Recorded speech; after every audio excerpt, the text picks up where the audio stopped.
오늘 본문의 말씀은 베드로전서 1장 15절에서 16절까지 말씀입니다.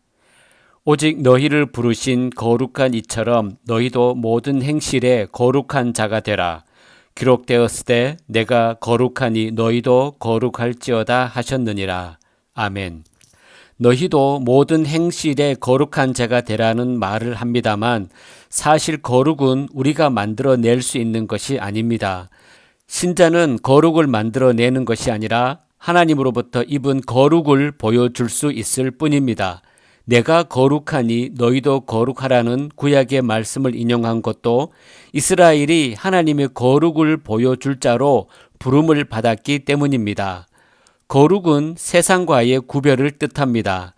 이런 의미에서 하나님이 거룩하시다는 것은 죄악된 세상과 철저히 구별되신 분이라는 뜻입니다. 이러한 하나님의 거룩을 입었다는 것은 신자 역시 세상에서 구별된 존재로 하나님께 부름을 입었음을 뜻하는 것이고, 거룩하라는 말씀 역시 세상에서 구별된 존재로 살아가라는 의미로 이해할 수 있습니다. 하나님의 부르심을 입은 신자인 내가 누구인가를 생각해야 합니다. 하나님을 부르면서도 하나님을 부르는 내가 누구인가를 생각해야 합니다.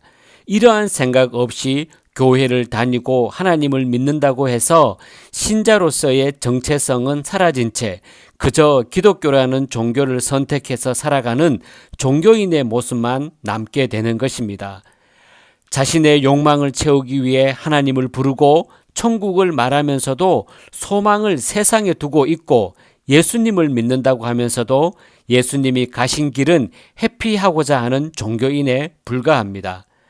신자는 주님이 가져오실 완성된 그 나라를 소망하면서 주님의 손에 붙들려 이끌려가는 사람입니다. 그러므로 신자에게 있어서 거룩한 삶은 자신은 자신을 붙들고 있는 주님의 능력으로 살아가고 있음을 증거하는 것이고, 또한 세상을 향해 달려가는 것이 아니라 주님이 가져오실 은혜를 소망하면서 살아가고 있음을 보여주는 것입니다. 어떤 환경이라고 해도, 설령 시련과 고난이 계속된다고 해도 신자는 자신이 주님에게 붙들려 인도받는 그 나라를 보여줄 수 있어야 합니다. 시련과 고난이 있을 때 힘든 것으로부터 해방되고 싶어하는 것은 인간의 마음입니다.